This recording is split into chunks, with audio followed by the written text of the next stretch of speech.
anakubali kwamba mimi niko tayari kwenda kuangamiza wale Mayahudi, wale wanaitaji kwa jina lingine baya, Mayahudi wanaita watu ambao wanakula nguruwe, wanawaita makafiri.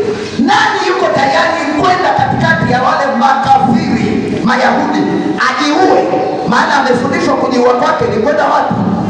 Mbinguni. Anasema niko tayari. Ni kijana ambaye amefundishwa sheria za kidini akazizingatia. Ndio maana Yesu alipokuwa kule akasema haki yenu nini? Akina Petro, akina Yohana, isipozidi haki ya washika dini, haki ya Mafarisayo, mbinguni hamwendi. Nani leo nimwambie sasa na kuwalisha wewe uende pale ukalipuke ufe ili uteketeze wale? Utakubali? Sadaka yenyewe tu ya kujilipua umeshindwa. Wewe nafikiri kule kujitoa mhanga si sadaka ile? Huko haende mbinguni, lakini ameamua nikajitoe sadaka. Ndio maana sadaka ya kumaliza choo nikasema ni sadaka ya kujilipua. Sadaka kutoka hapo nje unasikia roho inadunda, kiroho kinadunda tui. Sasa wewe usiye kuja Jumapili tulitoa sadaka ya kujilipua, wala sio ya kujilipua, ni vidocho tu. Yesu aliwaona matajiri akasemaje? Akasema matajiri mmetoa milioni, mmebakiza milioni 3. Kwa hiyo hujatoa chochote. Aliyetoa kikubwa ni huyo mjane aliyotoa senti ya nini? Ya mwisho. Kwa hiyo hakuna yote hapa aliyetoa sadaka ya kujilipua, wala si wasifu. Wote hakuna aliyetoa sadaka ya kujilipua. Sadaka ya kujilipua maana yake nakufa hapa.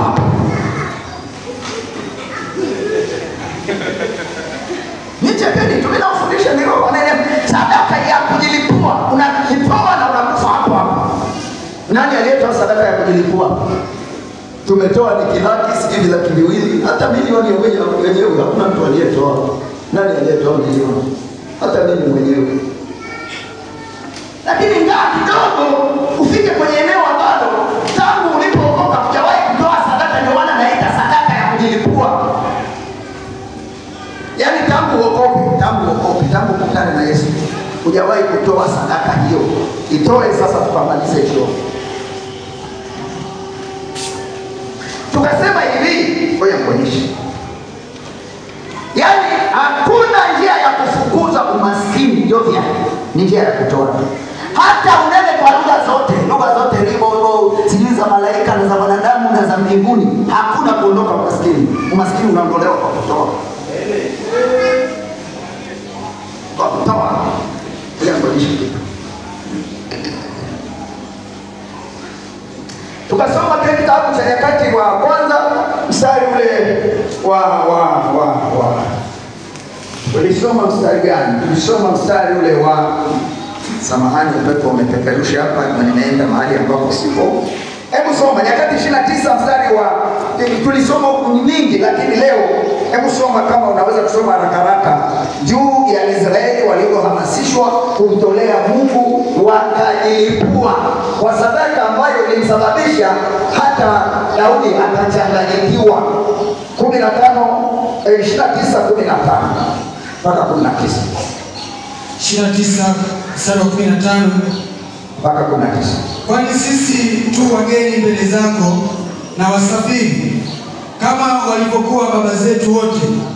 Ni kama kivuli siku zetu duniani, wala taraji ya kukaa hapana. Bwana Mungu wetu, akiba hii yote tuliyoiweka ili tukujengee nyumba kwa ajili ya jina lako takatifu, yatoka yote mkononi mwako. Yatoka yote wapi? Mkononi mwako. Yatoka wapi yote? Mkononi mwako. Mwanani? Mwa Mungu. Na yote ni yako wewe. Mstari wa 17. Nami najua Mungu wangu ya kuwa wewe wajaribu moyo, nawe wapendezwa na unyofu. Nami katika unyofu wa moyo wangu nimeyatoa haya yote kwa hiari yangu mwenyewe. Nami sasa nimeona kwa furaha watu wako waliopo hapa wakikutolea kwa hiari yao. Mstari wa 18. Bwana Mungu wa Ibrahimu, na wa Isaka na wa Israeli baba zetu. Ulilinde jambo hili milele katika fikra za mawazo ya mioyo ya watu wako. Ulilinde jambo hili lililofanyika Jumapili katika fikra ya mawazo ya mioyo ya watu wako. Ulilinde. Shetani asilisogelee. Daudi anashukuru lile kusanyiko, anamsihi Mungu wake, ulilinde hili jambo hawa watu waliolitenda ndani ya mioyo yao, ndani ya mawazo ya mioyo yao. Na wewe Jumapili ulifanya, wewe usiyefanya Jumapili leo fanya. Endelea. Ukaiongoze mioyo ya ni mioyo, ni moyo, ni mioyo, ni moyo. Mstari wa 19. Naye Sulemani mwanangu umpe moyo mkamilifu, moyo, ili azishike amri zako na shuhuda zako na maagizo yako, akayatende hayo yote na kuijenga nyumba hii ya enzi niliyoiwekea akiba. Na Sulemani naye moyo wake Mungu umpe moyo, anamuombea mtoto wake. Sulemani ni mtoto wa Daudi aliyetoka kwenye viuno vya Daudi, anajua moyo ulivyo mdanganyifu.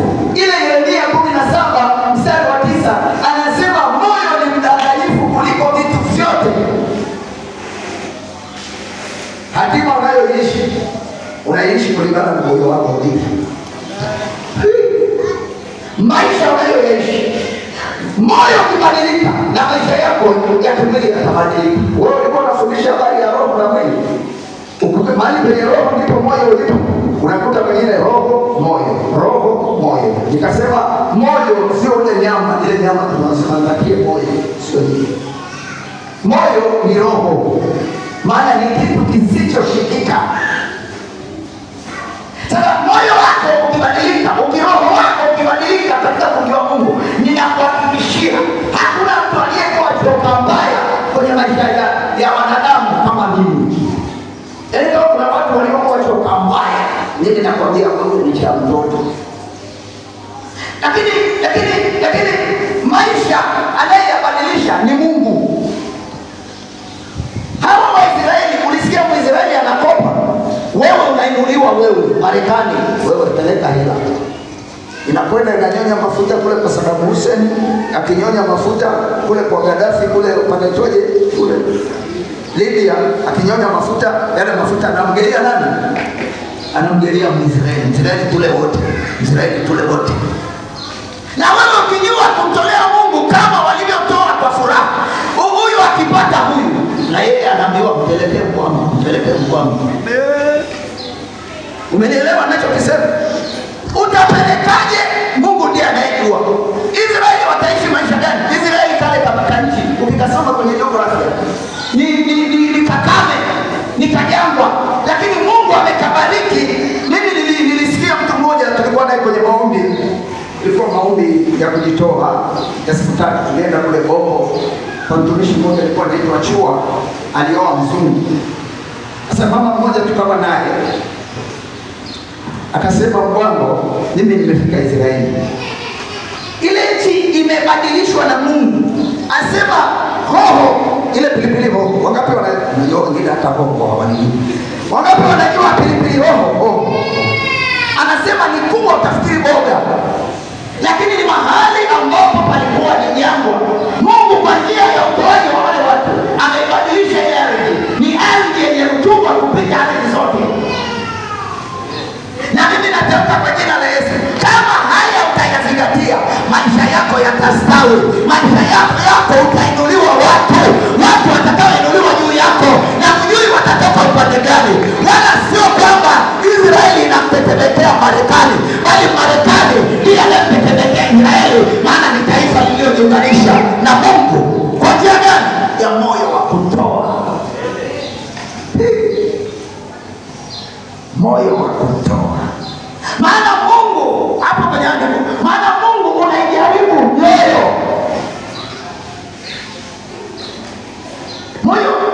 Moyo unajaribiwa tu kwa kutoa. jamani. Hebu ukisoma kwenye ile habari ya kutoa zaka, kitabu cha Malaki, zaka inaitwaje? Inasema mkanijaribu kwa nini? Kwa njia hii. Njia gani? Kutoa. Sio kuimba. Utaimba utakuwa kasuku, utatembea kwenye maisha ya choka mbaya. Wewe imba, tuimba na nyimbo zote. Amebarikiwa, amebarikiwa. Wewe mwenyewe hujabarikiwa.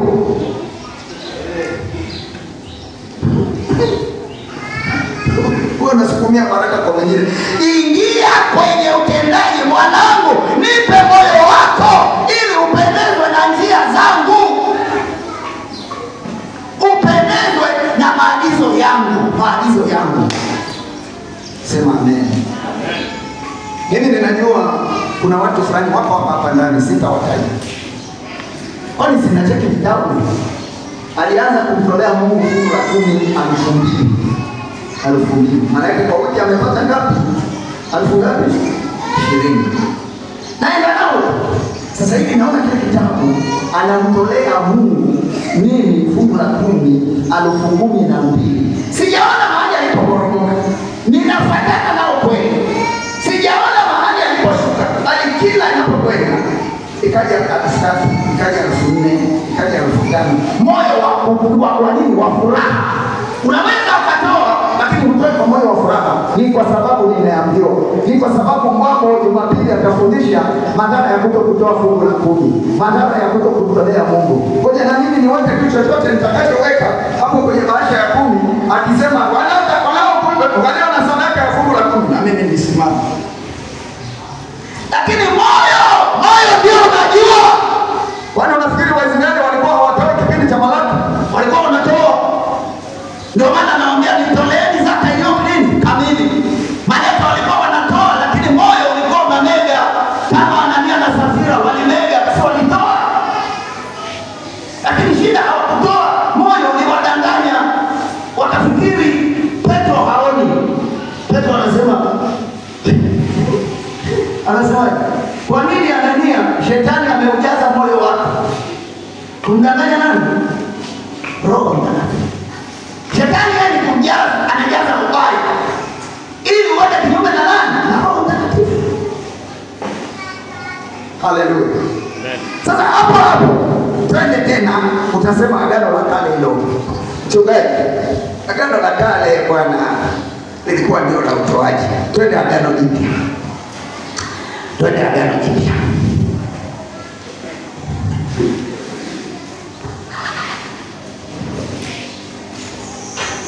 Wakorintho wa kwanza. Wa pili kwanza. Wa pili. Sura ya 8 mstari wa kwanza na wa pili mpaka wa 5. Sura 8 mstari wa kwanza mpaka wa 5. Tena ndugu zetu tuarifu habari ya neema waliopewa makanisa ya Makedonia. Soma vizuri kama hapana mtarudia. Soma. Maana walipokuwa wakijaribiwa kwa dhiki nyingi. Sikiliza. Kule tunaona Mungu aliwajaribu Waisraeli kwenye kumtolea Mungu kwa njia ya nini? Anajaribu Mungu kwa njia ya utoaji. Akajaribu mioyo yao. Na huku nako kwenye kitabu cha Wakorintho wa kwanza sura ya 8 mstari wa kwanza, kanisa la Makedonia walijaribiwa kwa njia ya utoaji pamoja na umaskini wao. Walijaribiwa.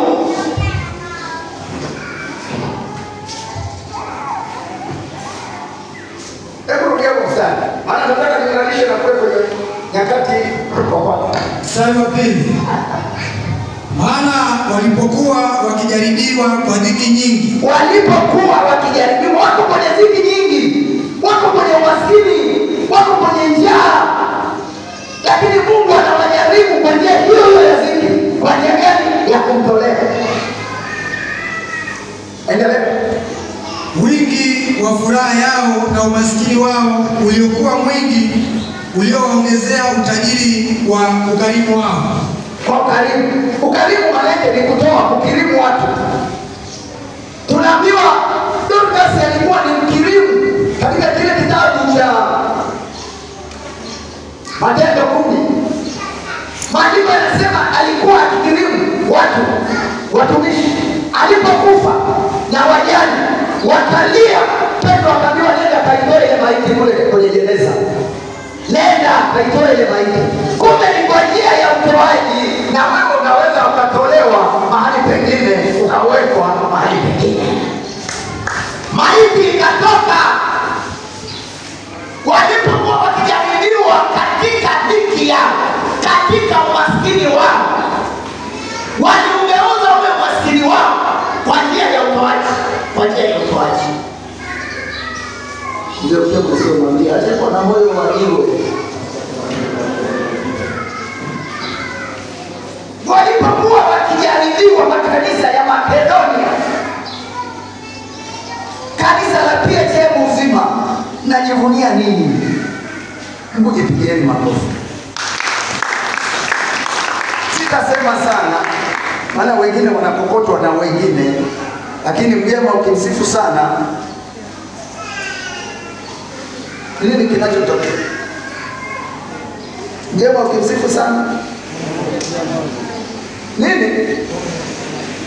Unaona huyu amezungumza vizuri kwa sababu ni mtu wa pwani. Tembo kulikia maji, maana yake ni pombe ya mnazi, akisifiwa sana anaongeza maji badala ya kuendelea kukaa vizuri, ili ile tembo ile ni pombe ya mnazi. Tembo ni pombe ya mnazi. Ukimsifia sana mgemaji, mwisho analigeuka na weka nini? Maji. Sasa na mimi sitaki kuwasifia sana, msije mkageuka kwa mgemaji kimsifu tembo analetea nini? Kwa hiyo makanisa ya Makedonia, kuna mtu mmoja kwenye jimbo letu ameandika kanisa lake Makedonia. Sasa anafikiri eti litakuwa Makedonia na ni karibu na mwisho la kutoa kwenye jimbo letu. Unajipatia jina ambalo halikufai. Hilo jina linataka mtendaji. Ukimwita mtoto wako kwa Cornelio, ujue kwamba lazima awe mtoaji. Sio uite tu. Ukimwita Joshua, lazima awe kamanda. Kamanda wa kuchapa ngumi na shetani. Pigia Yesu makofi sana. Sio mjite tu. Eti Makedonia, kanisa langu linatokea chini Makedonia. Lakini ukiangalia vitu wanavyoleta minocho. Na fadhali hata pia chini uzima ukonga ingeitwa Makedonia. Pigia Yesu makofi.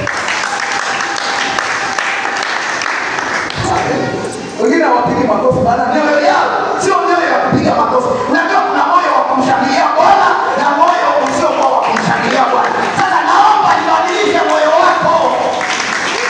Maisha yako yote yamejengwa kwenye moyo. Mitusi inatoka moyoni. Uchoyo unatoka moyoni. Kwetu tunasema mkoteko. Mtu mchoyo anasema angalieni choyo ya nini? Ya Mafarisayo. Walikuwa wachoyo wale, ukija wanaficha chakula, alafu useme utabarikiwa. Utabaki na chakula chako, utabaki na mlenda wako. Wakati unakula mlenda, wewe kitimoto na nilivyo banda bei sasa hivi. Wangapi washakula kitimoto nilivyo? Kuna yote. Kitimoto kimepanda bei, natakiwa mtolee Mungu. Ili Mungu ainue watu kwa ajili yako ule kitimoto kwa jina la Yesu. Sema amen. Huwezi kula vizuri ikiwa wewe ni mchoyo kwa Mungu. Unajua mtu mwingine ni mchoyo kwa Mungu, mpaka hata hela zake anazo, anakula nini? Anashikilia mhogo chips ndogo na Pepsi. Mara Pepsi ndio huko chini kidogo kuliko Coca-Cola. Yaani Mungu mpaka mwili wake wenyewe anakufanyia Mungu. Kweli si kweli? Alafu nakufa unaacha wenzao wanaenjoy na vile vitu kwa sababu ya ugumu wa moyo wako wa kutokujitambua. Biblia inasema, Daudi anasema, maana sisi ni wageni na wapitaji. Mwambie mwenzao unajua wewe ni mgeni. Wewe enjoy na vitu yako, utaviacha zeta hiyo, utaviacha. Akina Jackson akina Ima utavienjoy. Wewe mtolee Mungu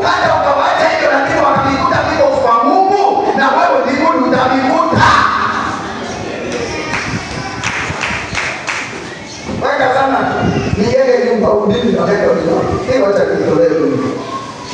Maana mimi mwenyewe niko kwenye jioni kabisa nataka kuingia. Leo nawekeza kwa mchoyo. Kumbe wenzangu huku nikifika mbinguni akaunti yangu haina kitu. Lakini huku nimeacha gari, nimeacha nyumba, mbinguni nakwenda na kukuta kibanda cha nyasi. Wanangu mlioko hapo msidanganye. Mimi za kwangu nitaweka kwa Mungu. Ukiona vipi tuweke kwa Mungu. Yoshua kwa Mungu. Wewe si kamanda, unaenda kamanda si.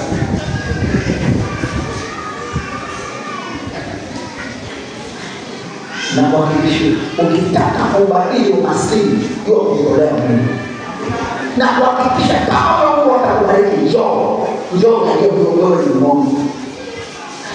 Makanisa ya Makedonia walipojaribiwa kwa ajili ya adili ya ufukara wao, umaskini wao, ulikuwa furaha katika kukirimu, katika kuwakimu watu. Kwa hiyo ndio kanisa lililosisiwa. Hebu lisome tena. Katika hiyo. Anza mstari wa kwanza. Naomba uende 9 mstari wa kwanza na wa pili.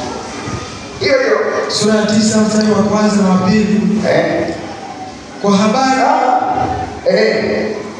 Kwa habari za kuwahudumia watakatifu sina haja ya kuandikia. Mstari wa pili. Maana najua utayari wenu ninaojisifia kwa ajili yenu kwa Makedonia. Soma vizuri.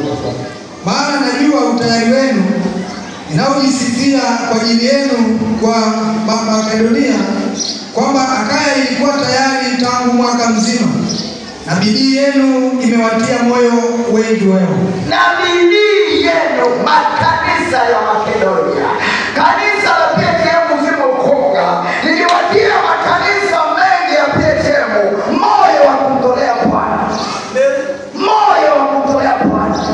Moyo kwa sababu gani? Waliona ni maskini lakini walikuwa wanamtolea Mungu. Na kule kumtolea Mungu akabadilisha umaskini wao kuwa matajiri wakubwa.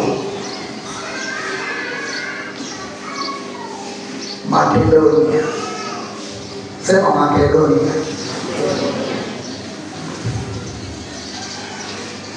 Sasa nina haja ya kujisikia kwa ajili ya makanisa ya Makedonia. Mliwatia moyo wengine kwa njia yenu ya utoaji. Haleluya.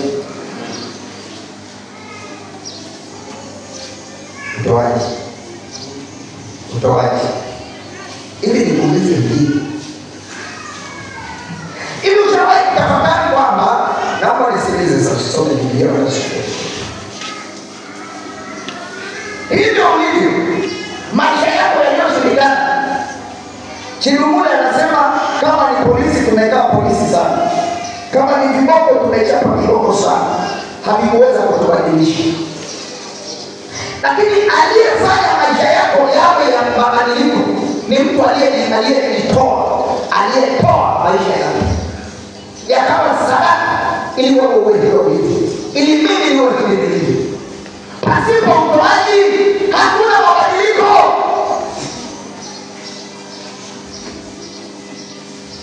Yesu akamtoa mwanae. Yesu naye akatoa uhai wake. Ni kutoa. Biblia inasema Yesu sasa amekirimiwa jina lipitalo majina yote, ambalo kwa jina hilo kwa kila goti litapigwa na kila ulimi utakiri Yesu ni Bwana mtawala. Kwa sababu gani? Ya sadaka yake aliyoitoa kwa ajili ya uumbaji.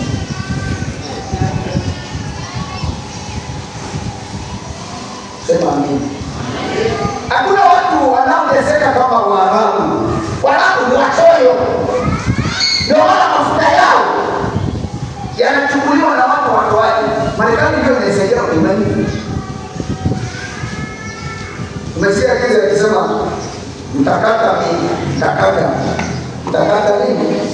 Misaada. Jamaa gani huyo? Trump wewe si eneo. Yule kuna namna ya ngapi unasimama kwake. kwa ajili ya kutimiza kusudi la Mungu katika karne hii tunayoishi. Hii miaka yake mitatu kuna unabii katika kutimiza kwa Mungu. Sema amen. Nani? Nasema nimechoka kuwasaidia watu wasiojitambua. Watu wasiofanya nini? Alafu hivi watu wanachukia. Unachukia kuna akili. Nikimwambia wewe fanya moja mbili tatu utafanikiwa. Shukuru maana ukifanya hiyo kielelezo utafanikiwa. Wewe unaambiwa pokea. Kama wapumbavu watu wa Tanzania wapumbavu. Pokea gani? Nilipokea. Yaani tumejazwa pokea. Haya fanya mikono hivi. Pokea, napokea. Napokea. Upokeaje? Napokea hivi. Sasa badala ya kuelezwa kanuni ya kupokea ni kutoa.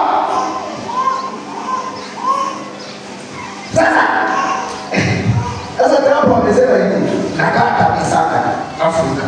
Kata misaka. Hakuna kusaidiwa. Hakuna kusaidiwa. Penda. Hamtaki kutoka ulisikia Tanzania ilisaidia nani hela? Ndio wala pesa zetu tunaidiwa. Maana hata ya kwako wewe acha tu kutolea Mungu kwenye choo. Utakama utapigwa roba na majambazi itachukuliwa. Sema amina. Sisi ni kama Tanzania tumepigwa roba. Usiache rekodi hizi kabisa na wote. Tanzania tumepigwa roba kwa sababu ya uchoyo wetu. Hatuwezi sisi tunakuwa golikipa tu. Heri Magufuli alisema hata kama hatutoi basi tusaidiwe na vya kwetu, tusisaidiwe na wengine. Nazungumzia utoaji. Nasema na hizi dawa za VVU nazo pia zitauzwa. Si mlikuwa mnapewa bure, zitauzwa. Mlikuwa mnalipiwa na Marekani ili zije bure. Usipende vya bure bwana, pigie Yesu makofi. Vya bure vitakuja ikiwa wewe umeanza kutoa, utapokea vya bure. Sema amen. Tanzania. Alafu hao ndio wanachukua mali zetu kwa sababu tumepigwa roba. Ukishapigwa roba utachukuliwa hata hela zilizoko mfukoni una nguvu. Kwa hiyo Tanzania tumepigwa roba ya nini? Hakuto kujitambua. Asa bandari hiyo hapo. Waarabu wako milioni ngapi? Milioni 3. Sisi tuko milioni 60. Eti mtu Mwarabu milioni 3. Unakuja hapa bandari yetu hapa. Acha bwana mchezo hapa. Tumepigwa roba ya ufahamu. Hatuna ufahamu kwa sababu tuwachoyo, hatuwezi kutoa. Sema amen. Mimi nasimamia jamii kama rais anavyosimamia jamii, na mimi nasimamia jamii. Kwa hiyo lazima nieleze kweli kwa watu. Kweli kwa kwenye kutoa. Tutakapokuwa tuna mtu anayejua kumtolea Mungu, anayejua kuwajali maskini kama Makina Magufuli, Tanzania itabadilika. Wewe iangalie ile inaitwaje? Ukanafasa. Si mnaiangalia kwenye mitandao. Kale kanchi kana watu milioni 20. Mungu akaleta mapinduzi. Kakijana kadogo ka miaka 88 kanaipindua ile nchi. Maana Mungu alikuwa pamoja nao. Ili wale wananchi wa kule Burkina Faso waweze kufaidi mali zao. Waweze kufaidi rasilimali zao. Kwa hiyo Mungu anaweza kuleta mapinduzi ili mradi haki ikujie wewe maskini. Wewe. Utaniambia unadhani gani? Walio na wako kule Masaki. Kwa kule Oysterbay, wewe na jasho lako ni. Lakini bandari hela zinachukuliwa, madini, wanyama wetu, sijui mbuga zetu. Cheni bwana, mimi na hasira kwa sababu kipofu anayeona ndiye anayemuongoza asiyeona. Mimi naona. Mimi naona. Sasa uchoyo wetu unatuletea hata viongozi ambao hawamjui Mungu. Uliona Magufuli, hata kama sijui ameokoka hajaokoka, yeye anajua na moyo wake na Mungu wake, lakini anamtanguliza Mungu. Jambo lolote jamani tuombeni, jamani tuombeni, hata kama hajui, lakini kwa sababu wale Marekani anajua kuomba, lakini kwa sababu amemkumbatia Mwisraeli anambeba, anampeleka kwa Mungu. Sema amen. Sema amen. Wanafikiri nazungumzia habari ya mataifa, lakini wewe mwenyewe ni taifa maskini. Nachukia kuitwa maskini wakati tuna rasilimali zote. Tunahitaji uongozi bora, siasa safi. Bwana Yesu asifiwe. Kale kajamaa kameibadilisha Burkina Faso, kimebadilika. Juzi anataka kuachilia, anasema sasa nchi ilikuta katika hali ya demokrasi, nataka nirudishe kwenye demokrasi. Wananchi wameandamana huko, wanaandamana wamuondoe CCM. Wale kule wanaandamana kwamba na Ibrahim Traore hawezi kuondoka kwa mambo ambayo wamemfanyia. Wakulima wote peleka matrekta huko, mapamatira sijui nini, peleka huko. Anakwenda kwenye kule Korea, anakwenda China, anakwenda Marekani. Afikiri jamaa kajuaji. Yaani ukiwa na mtoto wako kama vile unajivuna sasa. Miaka sasa hivi ndio inakwenda 36, lakini aliingia kwenye utawala akiwa na miaka 34. Lakini hapa pamejaa. Mungu amekuja ili atupe akili watu wa Mungu. Sema amen. Sasa uone kale jamaa kalivyo. Kamekosa mara 12 kuuawa. Maana Mungu yuko pamoja naye. Sema amina. Huwezi kumuua mtu aliye na Mungu. Sasa kameenda jamaa ushawishi, amemshawishi kale jamaa kule Korea kaskazini, kanaitwaje kale tunakaita mapani, kamejiungana na yeye, amekwenda ameungana na nini na Vladimir Putin, ameungana na mataifa yenye nguvu, kamekaa katikati, kanalindwa. Tanzania tuombe, tusitaki mwenge hapa. Sisi hatuandamani kimwili, tutaandamana kimaombi. Wacha kulizika na dagaa unazokula na matembele. Nazimizika na matembele na dagaa. Hapa eti nampenda hivi nani. Matembele ndio yako, dagaa ndio zako. Mimi sitaki.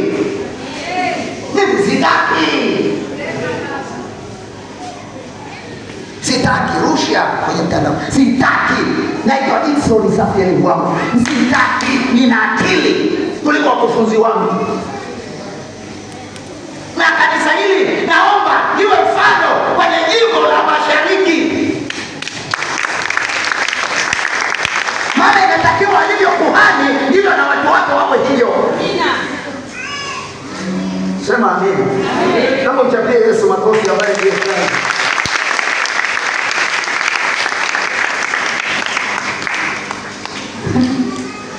Jamani mfuatilia maana na akili sana, naona kuna Mungu. Asema kama kungekuepo Magufuli angekuepo kipindi cha mkutano wa SEDEC, ningekuja Tanzania.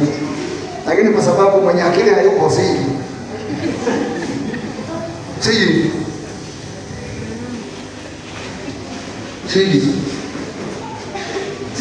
Sikiliza kale jamaa. Hivi Tanzania walikuwa wanangojea hivi walipo kwenye kusimikwa kwa Trump. Maana kule kusindikwa kwake ni sherehe. Unalala kwenye nini? Kwenye hoteli za wanazitaje? Hoteli za nini? Nyota 5. Usifikiri unakwenda pale Marekani unalipwa na Trump, unabaki kwenye hoteli za sijui za daraja gani? Nyota 5. Na ukitoka unapewa na kakitu. Sasa Tanzania, Afrika walikuwa wamengojea hapo. Trump akasema sialiki Mwafrika yoyote. Na mwalika tu Ibrahim Traore. Wewe uje kwenye kusimikwa kwamba Ibrahim huyu wa Burkina Faso. Sikiliza kile jamaa kalivyochezea show. Akamwambia siji, niko kwenye kuitengeneza nchi yangu. Hivi ingekuwa kama viongozi wetu, si ungekuta ameshafurahi. Wow!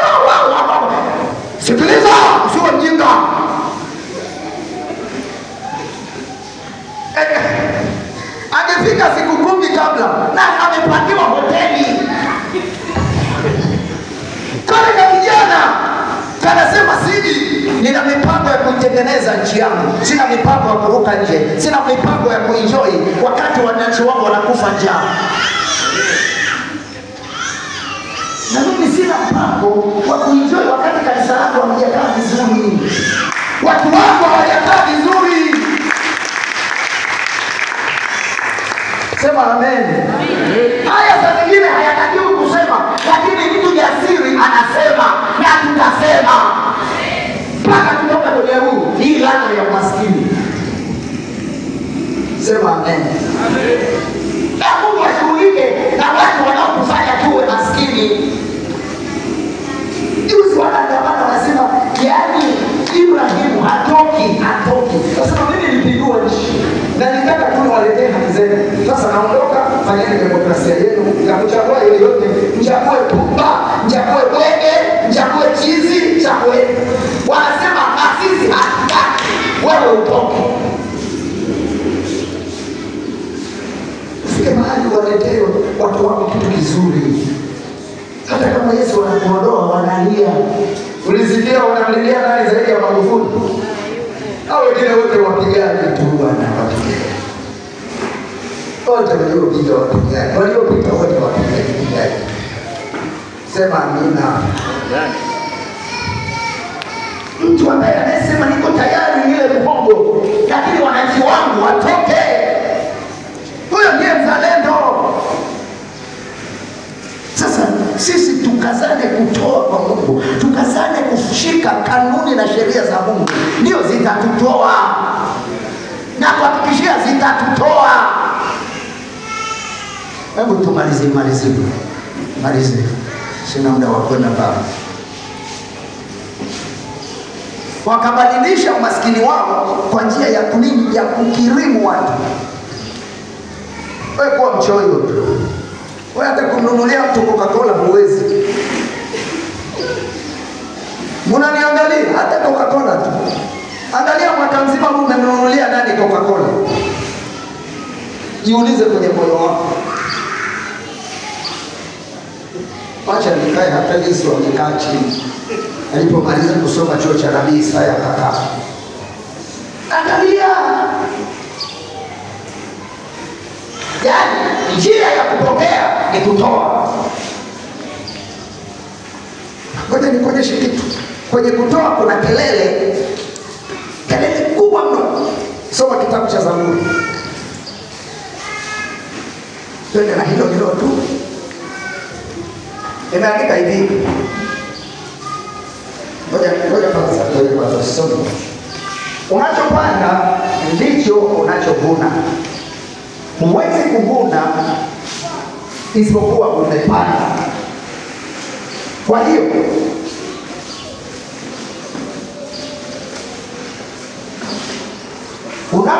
unapokuwa ni mtoaji, ndipo unapoweza kupokea. Kwenye kutoa ni majuto. Nisikilize vizuri sasa. Nakwenda kumalizia. Kwenye kutoa ni majuto, lakini kwenye kupokea ni shangwe na kelele za furaha. Kwenye kutoa ni majuto na ni kilio, lakini kwenye kupokea ni shangwe, kelele za furaha. Hiyo tunaweza tukaipata kitabu cha Zaburi ya 126 mstari ule wa 5 mpaka wa 6.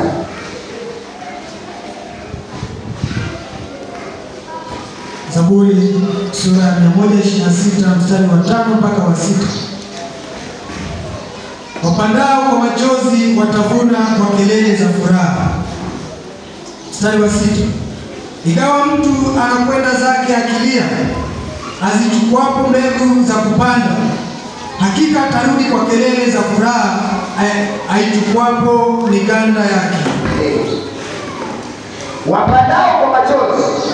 Kwenye kutoa ni machozi, kwenye kuvuna ni kelele za furaha. Na kelele za furaha hazitakuja pasipokuwa umepanda. Umepanda nini kwenye ufalme wa Mungu? Ngoja nikwambie. Zamani nyumbani kuna debe moja ndio limebaki. Na njaa inapamba moto kweli. Na mvua imenyesha huko nje. Shamba linatakiwa hilo debe zima lote ulipeleke shambani. Utoe ile mbegu ukapanda. Ndicho Daudi anachozungumza. Je, utakula zile debe? Maana kuna njaa, ukilitoa hakuna kitu kinachobaki. Ndio maana nasema kwenye kupanda ni machozi, kwenye kuvuna ni kelele na nini? Furaha.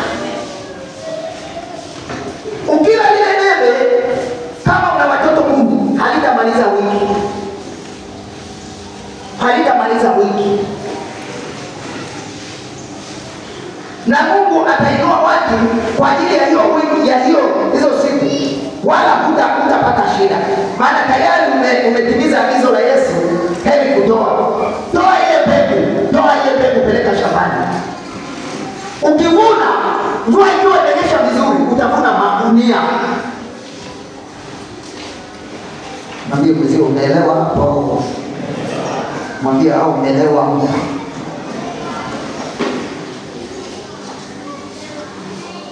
Fikiria hilo debe ulile au nipeleke, ulitoe upeleke shambani. Hivi wakulima, huyu ni mkulima, sijui nani, mimi na yeye. Ukipanda debe zima, linaweza likapanda eka moja au mbili. Je, ukivuna kama mkono wa Mungu ameonyesha kwenye ile debe, utavuna kiasi gani? Si majunia.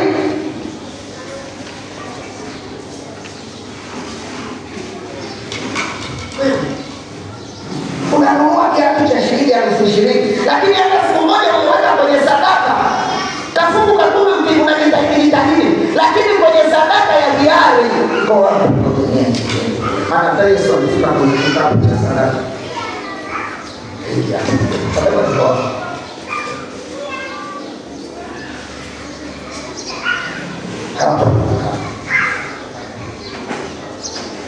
Hiki kiatu changu ni 1000 kwa sababu mimi mwenyewe nashona. Lakini kama sio kushona mwenyewe, kiko kwenye 50 au 60. Nenda hapo baadaye. Kiko kwenye 50 au 60 au 70. Lakini hapa unaweka hata siku moja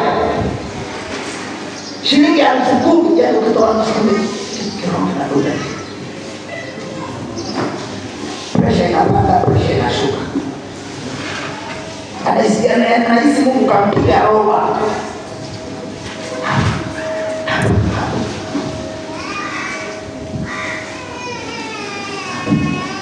Hebu piga hesabu, nywele zako unapokwenda kwa kinyozi kwa mwezi mzima ni shilingi ngapi? Na ndevu. Wengine mimi ndevu na hata siku moja sinyolewe kwa kinyozi. Pia akinikata anaona.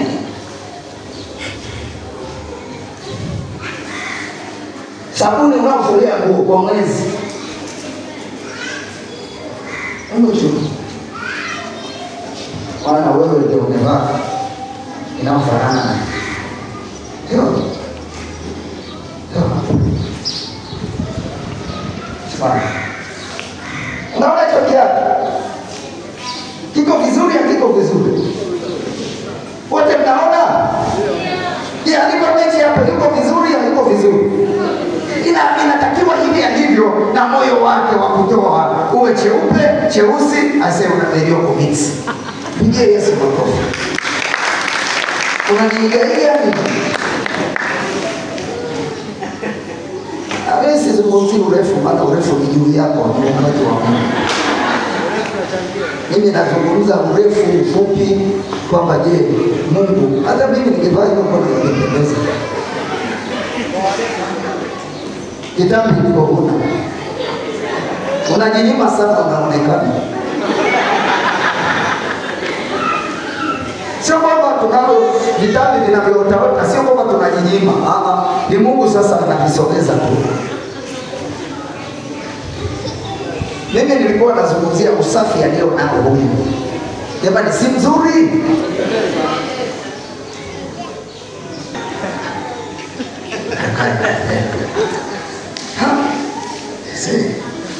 Nyeusi. Ngoja nitakujibu kwa mashambulizi. Hapa unakuta 500.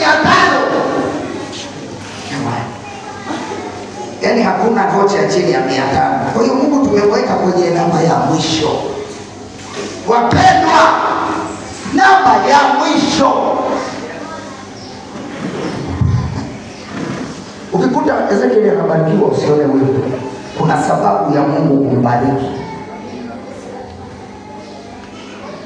Haleluya. Haleluya. Ingawa mtu anakwenda kupanda kwa machozi, atakuja akiwa amebeba kapu la mavuno kwa kelele za furaha. Mimi nakutangazia mchana wa leo, mjaribu Mungu kwa njia hiyo, na kuambia moyo wako utamfurahia Bwana.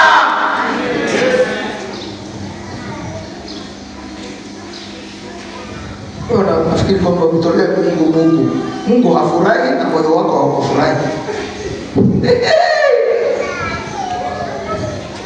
Sikiliza, kuna mahali tulisoma Jumapili, nipakumbuke.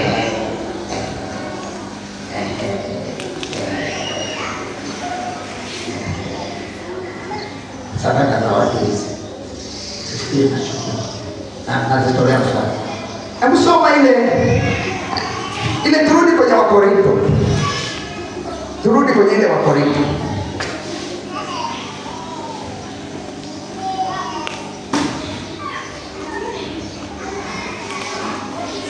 Ile nani? Anazungumzia kanisa la Makedonia.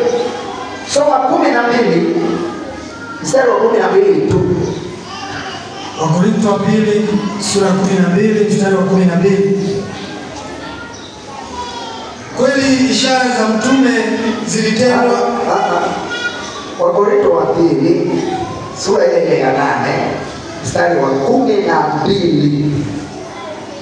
Mstari wa 12. Maana kama nia ipo, tulia kwanza. Kama nia ipo, maana kuna nia haipo ya kutolea Bwana, tutahangaika. Kama nia ipo, nini kinachotokea? Kama nia ipo, huko mbeleni majibu yanasemaje maandiko? Kama nia ipo, kukubaliwa kwa kadri alivyo navyo mtu. Kukubaliwa kwa kadri alivyo navyo mtu. Maliza. Si kwa kadri ya asivyo navyo. Si, hatuna Mungu ni kiteta. Unakubaliwa kwa vile ulivyo navyo. Mungu hawezi kukuambia Messi ukweli, nipe 10,000 wakati anajua hakuna hajakupa 10,000. Kama nia ipo, mwambie mwenzio, wewe nia ipo. Mwambie nia ipo ya kumaliza hicho choo. Mtu hukubaliwa kwa vile alivyo navyo, kama nia ipo, si katika asivyokuwa navyo. Mungu hawezi kukwambia nipe laki wakati anajua huna laki.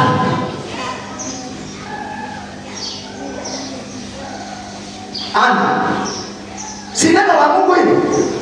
Kama nia ipo kwa ajili ya vile ulivyo navyo, ndivyo Mungu anavyotaka. Hawezi kukuambia nataka laki wakati wewe mwenyewe laki kwako ni jaribu. Hata kama umetoa 10,000, ile ndio kwa nasema pale, umeitoa kwa nia kulingana na ulivyo navyo, imepokelewa kwa Mungu.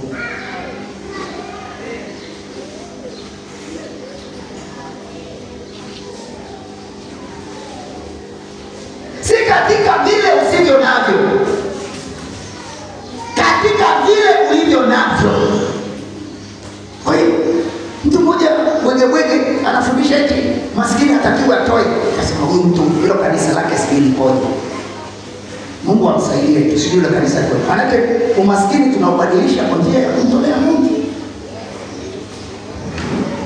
Sema amen.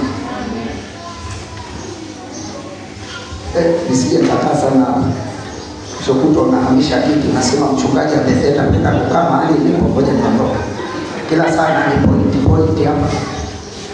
Kwa hiyo kama nia ipo, wakati Jumapili ya wakuwepo, uwe mwaminifu. Tunataka usimame. Nataka usimame. Wewe Jumapili ambaye ulikuwa hapo, ndio namaliza mahubiri.